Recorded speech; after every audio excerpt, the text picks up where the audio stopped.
오늘 하나님께서 우리에게 주시는 말씀은 신약성경 골로새서 1장 9절 말씀부터 12절까지 보겠습니다.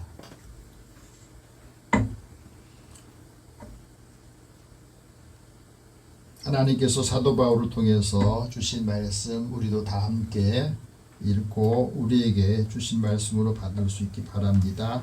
같이 읽겠습니다.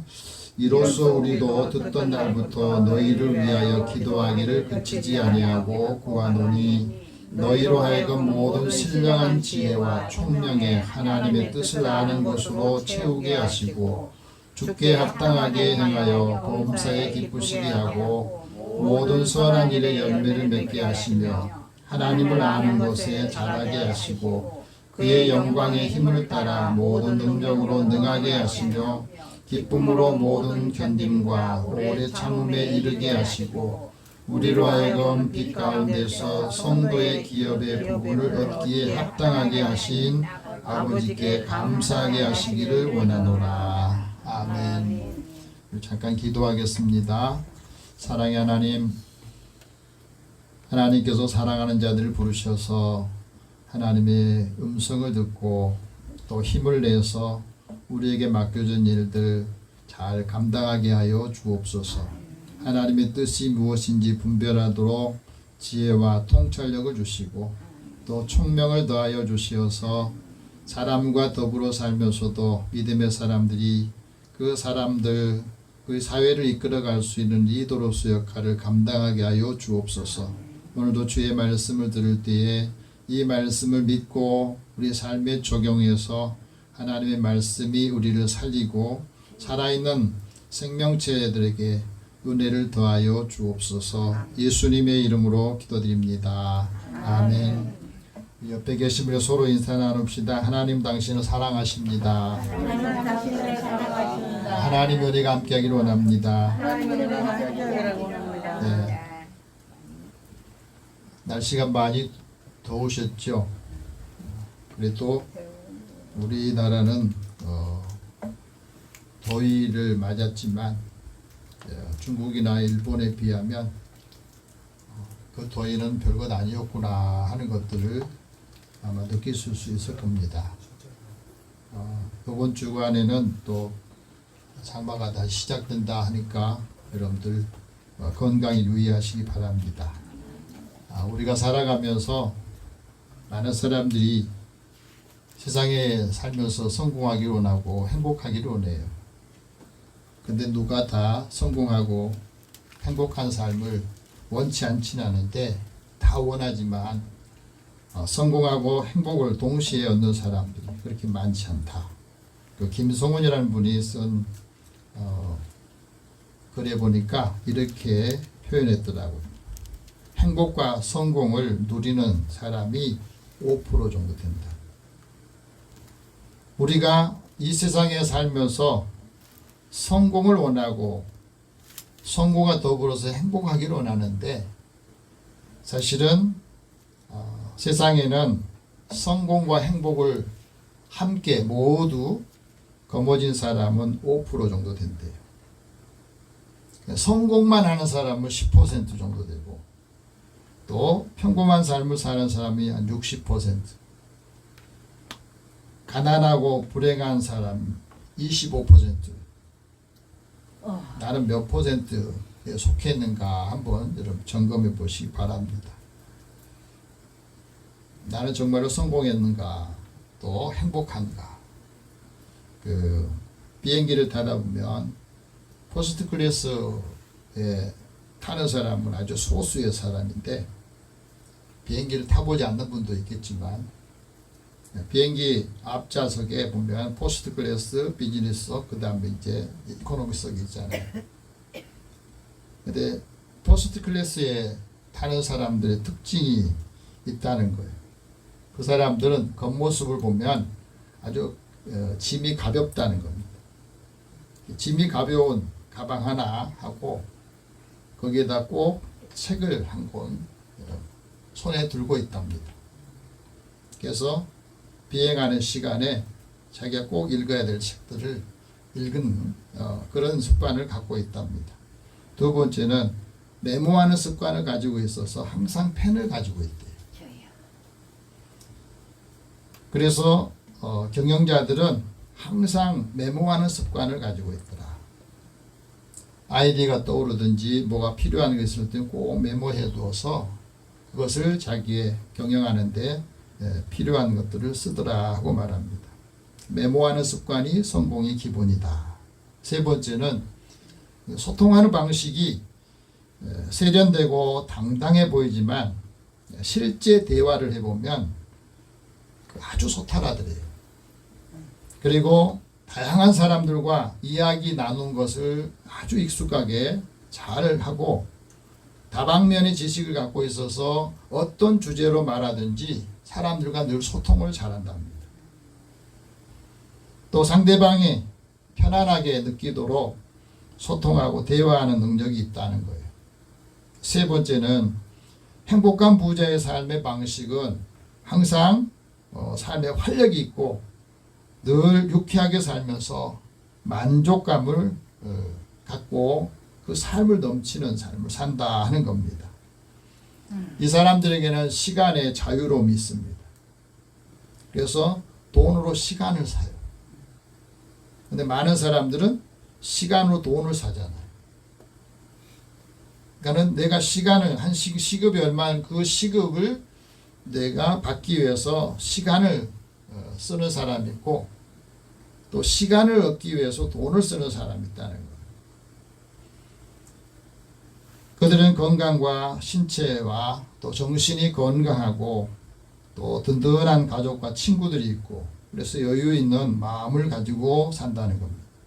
네 번째 진짜 부자는 필요한 곳에는 아낌없이 쓰지만 불필요하다 하는 곳은 낭비를 하지 않는다는 거예요. 이 사람들의 행복은 재물을 소유를 많이 모으는 것이 있는 게 아니라 자신이 가진 것을 이제 함께 나눔에 행복을 느낀다 그럽니다. 나눔에서 행복을 누리는 품격을 갖게 되고 행복한 부자는 자신이 하고자 하는 의지가 분명하고 또 사람들을 바라보고 일을 바라볼 때 그 시선이 따뜻하고 나누려고 하는 마음이 있다는 거죠. 자신이 가진 것을 나눌 때 행복이 더 커진다는 것을 알게 되고 나눔을 통해서 세상에 밝히 빛을 비추는 역할을 감당하는 것. 이게 진짜 행복한 부자의 삶이라고 말합니다. 러시아 작가 톨스토이는 이런 말합니다. 행복은 가지고 있는 것을 사랑한 데서 시작한다. 내가 뭘 가지고 있는데 그 가지고 있는 것을 사랑하는 거예요. 그리고 그것을 함께 나누는 데서 행복이 시작된다고 말합니다. 오늘 우리가 신앙생활하면서 이제 하나님이 부르시는 그때 우리 모두가 다 포스트 클래스에 타고 주님을 맞이할 수 있는 믿음의 사람 되시기를 축복합니다. 세상에서 인생을 살면서 성공해야 기쁘고 행복합니까? 아니면 행복하고 기쁘기 때문에 성공한 겁니까? 좀 차이가 있어요. 성공의 핵심 전략이 긍정적인 사고를 하는 거래요. 이 긍정적인 사고는 문제를 해결할 수 있는 믿음을 갖는 것이고 그 해결책을 찾기 위해서 끊임없이 노력하고 실천할 때에 성공하는 데 중요한 역할을 한다는 겁니다. 삶이 기쁘고 행복해야 성공한다 하는 겁니다. 성공했는데 삶이 기쁘지 않고 행복을 못 느끼는 것은 성공한 것이 아니라 하는 말이에요. 우리가 살아가면서 자신이 만족하고 그 내면에는 평안이 있고 또 자기 발전에 집중하는 사람이 그래서 성공한 사람이고 그 사람이 다른 사람과 함께 성장하려고 하는 가치관을 갖고 산다는 거예요. 우리가 살아가면서 삶의 기쁨이 우리의 삶에 비치고 또 그 기쁨이 사람들의 삶의 힘이라는 거 우리에게 말해주고 있습니다. 그리고 우리가 갖고 있는 이 빛을 다른 사람들에게 나타내고 알게 비춰주는 것이 바로 착한 행실이라는 거예요. 실용주의 철학자인 또 심리학자인 윌리엄 제임스가 이런 말합니다. 우리가 오늘 하는 좋은 일이 내일의 행복이다. 지금 내가 좋은 일을 하는 것이 내일의 행복이고 내가 행복해서 웃는 것이 아니라 웃기 때문에 행복하다 하는 말을 했어요. 그렇기 때문에 우리가 살아가면서 우리의 삶에 있어서 행동하는 것은 반드시 행복을 가져다 주진 않지만 행동하지 않으면 또 행복이 없다는 거예요. 믿음이 현실을 창조하는데 삶의 가치가 있는 것을 믿어라. 그 믿음이 바로 현실이 된다는 거예요. 우리가 믿는 그 믿음이 현실이 되고 그 믿음이 있어야 우리의 마음 자세를 바꾸고 인생도 바꿀 수 있다. 그런 말을 했습니다. 우리가 살아가면서 삶이 안 달라진다, 변화가 없다 하는 것은 우리 마음의 자세가 안 바뀌었다는 것이, 우리 행동이 안 바뀌었다는 거잖아요. 이제 7월 들어서 우리가 살아가면서 다시 이제 하반기를 시작하면서 이제 우리의 마음과 믿음이 다시 새로워지기를 원합니다. 칼 융은 이런 말합니다. 작은 변화로 큰 성장을 이루고 행복의 관점을 전환해서 내적인 평화와 만족감이 진정한 행복이다 하고 말했습니다. 많은 것을 가졌는데 마음에 평안이 없으면 행복할 수가 없어요. 사랑이라고 하는 것은 두 사람의 거리보다 서로 다가가려는 노력이 바로 사랑이라 하고 말했습니다. 어떤 사람은 자기는 가만히 있으면서 뭐든지 나한테 다가오기를 원하는데 사실은 사랑은 내가 다가가는 거예요. 마음을 열고 내가 필요한 것을, 상대방이 필요한 것을 내가 가지고 있는 주는 것입니다. 그것이 사랑이라고 하는 겁니다. 오늘 우리가 살아가면서 하나님의 은혜를 받았으며 은혜를 함께 나누는 믿음의 가족들에게 축복합니다. 오늘 하나님께서 사도 바울을 통해서 우리에게 말씀합니다. 주께 합당하게 행하라. 한번 따라합시다. 주께 합당하게 행하라. 범사에 기쁘시게 하라. 모든 선한 일의 열매를 맺게 하라. 하나님의 뜻을 알라. 하나님을 아는 것에 잘하라. 오늘 말씀의 요약이, 오늘 이 말씀을 보면 믿음의 사람들이 가져야 될 가장 중요한 것은 하나님의 뜻을 알아야 되고 그 뜻에 합당하게 살아야 되는데, 그러기 위해서는 무엇을 해야 되느냐? 사도 바울은 믿음의 사람을 위해서 항상 계속해서 기도하기를 그치지 않았다 하고 말합니다. 기도하기를 그치지 않고 하나님이 주시는 지혜와 총명을 얻어서 하나님의 뜻을 아는 것을 채웠다는 거예요. 9절 말씀 같이 봅시다. 이로써 우리도 듣던 날부터 너희를 위하여 기도하기를 그치지 아니하고 구하노니 너희로 하여금 모든 신령한 지혜와 총명에 하나님의 뜻을 아는 것으로 채우게 하시고, 우리가 가져야 될 가장 중요한 것은 하나님의 뜻이 무엇인지를 알아야 되고, 그걸 알려면 하나님의 지혜와 총명을 알아야 된다.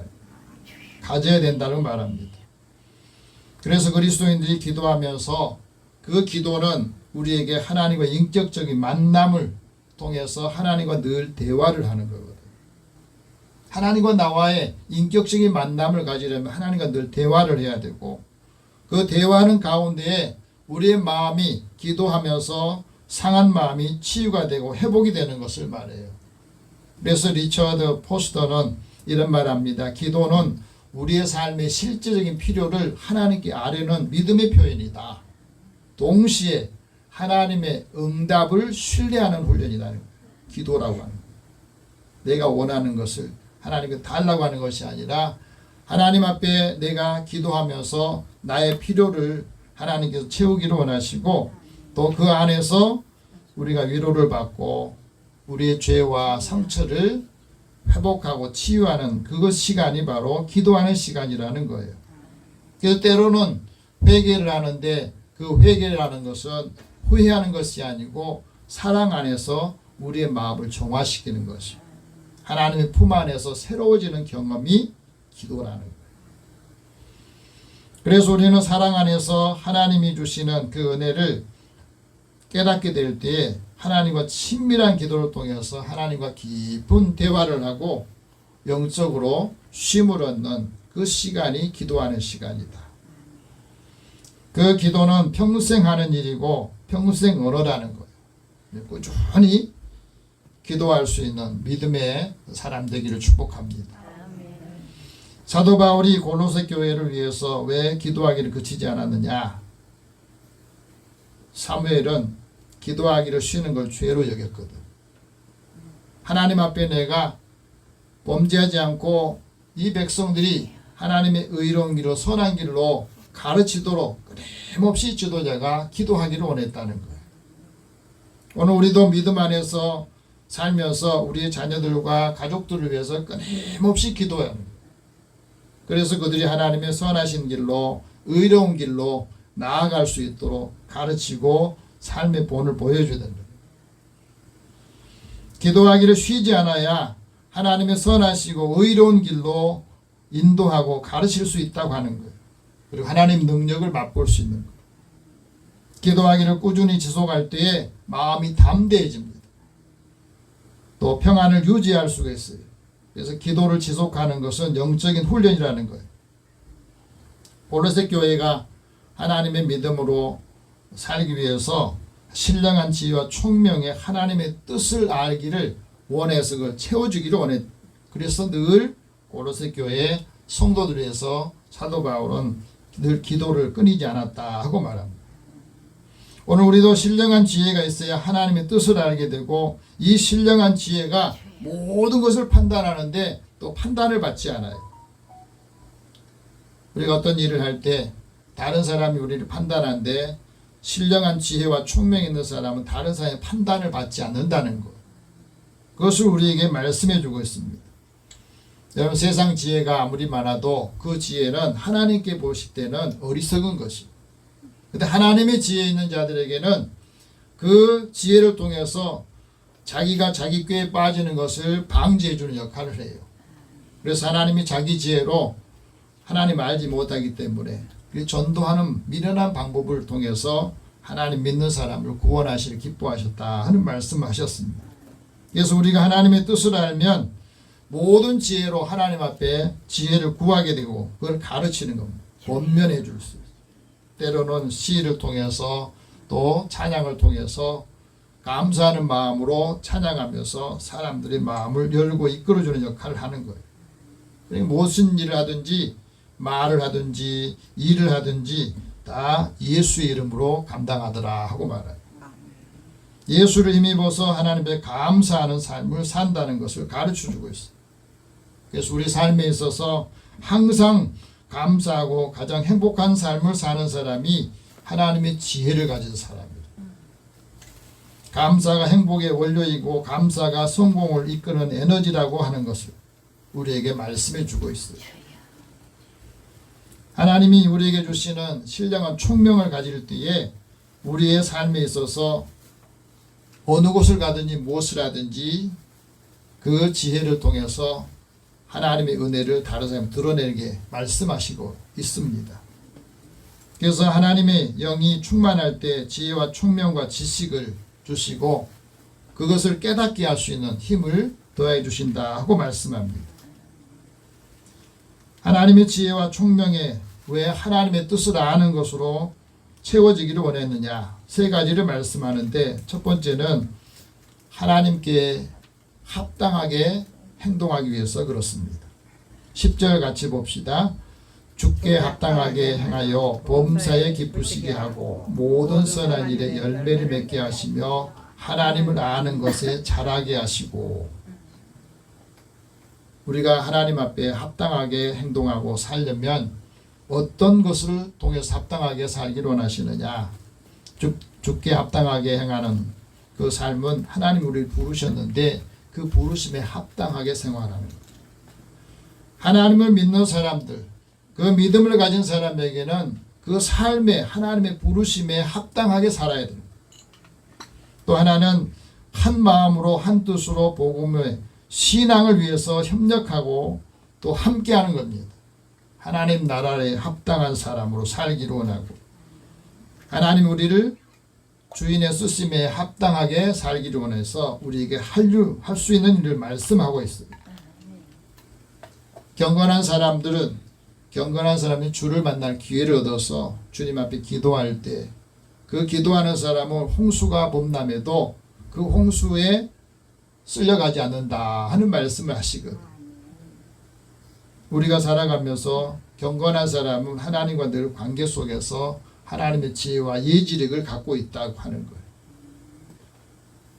지난주에도 보니까 중국이 또 미국이 갑작스런 비로 인해서 엄청난 홍수로 피해를 보는 사람들이 많더라고요.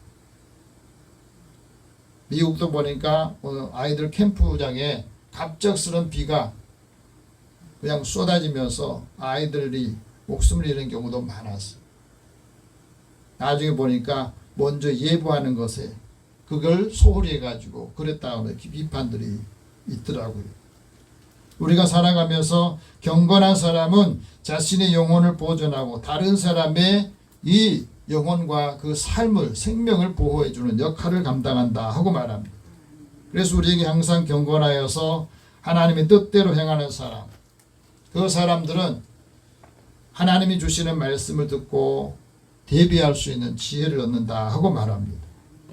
하나님께 합당하게 행동한 사람은 두 가지를 집중하는데, 하나는 범사에 기쁘시게 하는 거예요. 내 삶이 기쁘고 하나님을 기쁘시게 하는 삶을 산다 하고 말하죠. 하나님을 기뻐하는 것이 내 힘이요, 하나님을 기뻐하는 사람은 하나님께서 그 사람의 마음의 소원을 이루어 주신다고 말씀합니다. 하나님의 기쁨인 것. 그래서 여호와를 기뻐해라, 내 마음의 소원을 이루어 주신다 하고 말씀합니다. 그에게 지혜와 지식과 희락을 주신다고 말씀합니다. 우리의 삶의 자리에서 하나님이 기뻐하시는 그 삶을 사는 사람은 자기가 갖고 있는 그 역량을 많은 사람들이 주면서도 그 마음이 흔들리지 않는 삶을 살아요. 그래서 하나님 앞에도 기쁨이 되지만 사람들이 칭찬을 받고 그 삶의 위기에서도 자기 역할을 감당한다 하고 말합니다. 그가 하는 일을 통해서 하나님의 뜻을 드러내는 역할을 하는 거예요.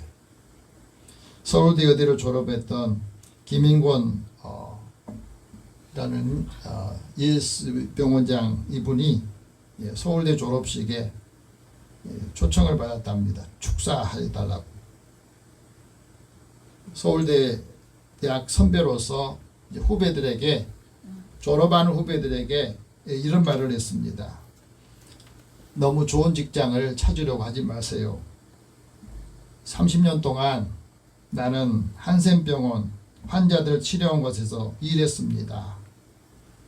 사회에 나가면 여러분들이 서울대에 나왔다고 특별한 것이 아닙니다.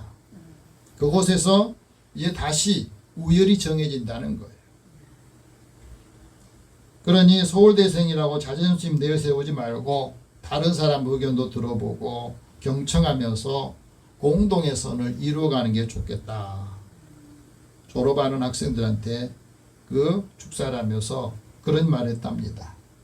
이분이 서울대 의대 정형외과 전공의 과정을 밟을 때 그 당시에는, 이분이 74세니까 그 당시에 자기들이 전문의 있다 할 때는 소록도병원 또 국가에서 파견되는 그곳에 무의촌에 가가지고 봉사를 해야 전문의 시험을 볼 자격을 줬대요. 그래서 이분은 소록도의 국립병원에 가서 이제 일을 해야 되니까 6개월 동안 일을 해야 되는데 처음에는 굉장히 두려웠대요. 왜? 이 한센병 환자들을 내가 치료하면서 난 또 혹시 감염이나 다른 영향을 받지 않을까 하고 걱정을 하면서 갔대요. 막상 가서 보니까 그분들도 똑같은 사람이더라는 거예요. 그러면서 그곳에서 많은 이 한센병 환자들을 치료하는 과정에 그곳의 병원장인 신정식 이 원장을 보니까 이분이 몸이 불편했는데 그 불편한 몸을 이끌고 섬 곳곳을 돌아다니면서 환자들을 돌아보는데 그 모습이 너무너무 감동스러워요. 그래서 그분을 보면서 영향을 받았답니다. 그런 가운데에서 이제 서울대를 나왔기 때문에 아산병원, 삼성병원, 서울대 병원에서 일할 수 있는 기회가 있었는데 내가 그곳에 가는 게 옳으냐, 내가 이곳에 있는 게 옳으냐. 선택을 하게 됐답니다.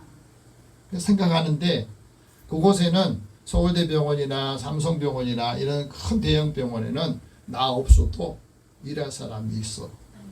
근데 나는 이곳을 떠나면 이곳에 있는 분들이 더 좋은 의료 혜택을 받을 수 없겠구나.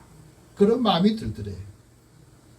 그러면서 하나님께서 주신 마음, 성경을 읽으면서 데살로니가 교회 성도들에게 했던 그 말씀이 생각이 돼요. 항상 기뻐해라. 쉬지 말고 기도해라. 범사에 감사해라. 이것이 너희 향한 하나님의 뜻이다. 그래서 그분은 30년 넘게 이 한센병 환자들을 치료하고 돌보면서 그곳에서 일을 했답니다. 그래서 많은 사람들이 그를 존경하고 또 자신도 일을 하면서 자부심을 갖게 되었다. 그 이야기를 했다고 그래요.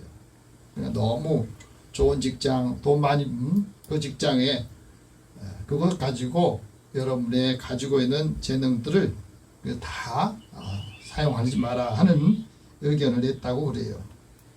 우리가 살아가면서 우리가 범사에 하나님이 기뻐하시니 뭔지 우리의 삶의 자리에서 모든 선한 일에 열매를 맺기 위해서는 무엇을 해야 되는지 이것에 집중해야 된다 하는 것을 말해주고 있습니다. 우리가 삶의 자리에서 하나님께서 우리에게 선한 열매를 맺기 위해서 선한 일을 행한 사람은 생명의 부활로 나오게 하신다 하고 말했죠.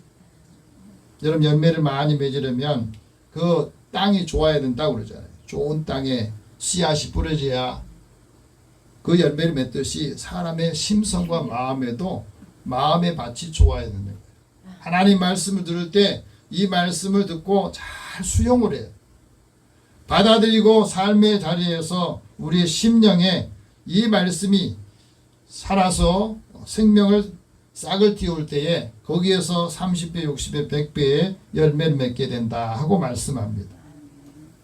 예수님께서도 이 땅에 오셔서 많은 선한 일들을 통해서 여러 가지 일들을 보여주셨습니다. 그리고 제자들에게도 말씀합니다. 선한 일을 행해서 우리는 지음을 받았다. 하나님께서 사람을 지으실 때는 예수 안에서 선한 일을 위해서 지음을 받았다. 그 말씀을 사도 바울도 깨닫고 에베소 교회 또 여러 성도들에게 이 말씀을 전하고 있습니다. 선한 일은 자기 손으로 하는 것이 좋다 하고 말씀합니다. 자기 손으로 수고해서 선한 일을 하라. 선한 일을 행하는 사람은 늘 하나님께 소망을 두고 또 선한 사업을 하면서 사람들이 나눠주기를 기뻐하는 삶을 산다는 거죠. 그것이 바로 장래에 자기에게 좋은 터를 쌓는 참된 생명을 취하는 것이다 하는 말씀합니다. 두 번째는 하나님께서는 영광의 힘을 따라서 모든 능력으로 능하게 하신다고 말씀합니다. 11절 같이 봅시다.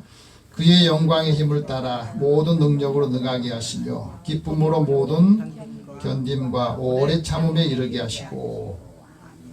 우리 하나님의 영광을 보면 하나님께서 우리에게 능력을 주시고 우리의 삶에서 모든 일을 능하게 하신다는 것, 그리고 기쁨과 모든 일을 견디게 하시는 것, 오래 참게 해서 열매를 맺게 하신다 하고 말합니다.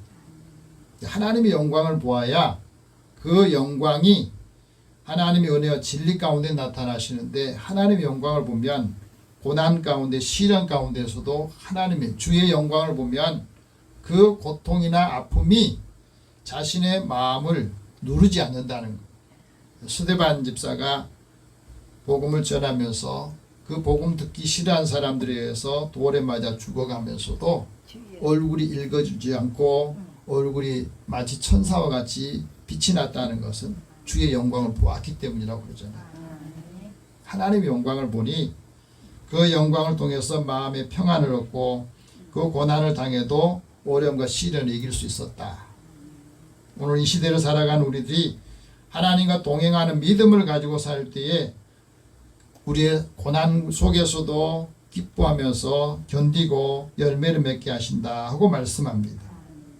우리가 영적으로 성숙해지는 것, 그것을 말씀해 주고 세 번째는 빛 가운데 성도의 기업을 얻게 하신다 하고 말합니다. 12절 같이 봅시다. 우리로 하여금 빛 가운데서 성도의 기업의 부분을 얻기에 합당하게 하신 하나님께 감사하시기를 원하노라.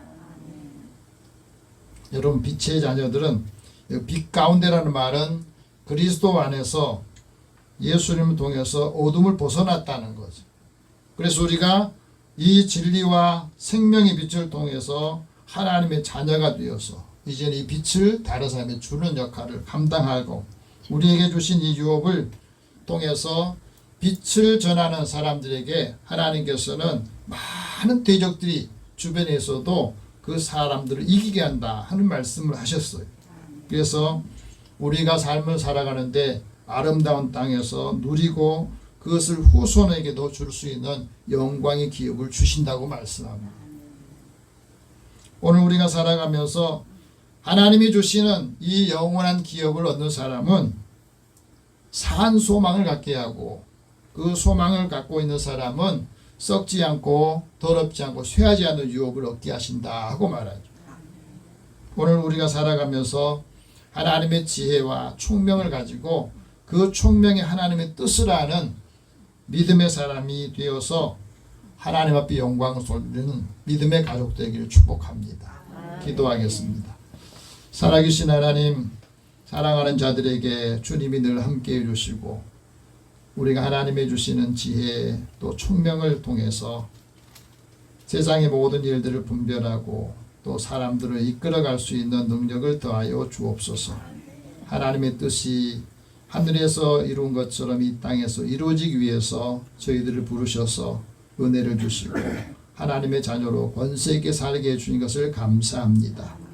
우리에게 주어진 역할들을 잘 감당하여서 하나님께는 영광을 돌리고 사람들에게는 기쁨과 소망으로 믿음의 사람들의 삶을 이끌어가게 하여 주옵소서. 예수님의 이름으로 기도드립니다. 아멘.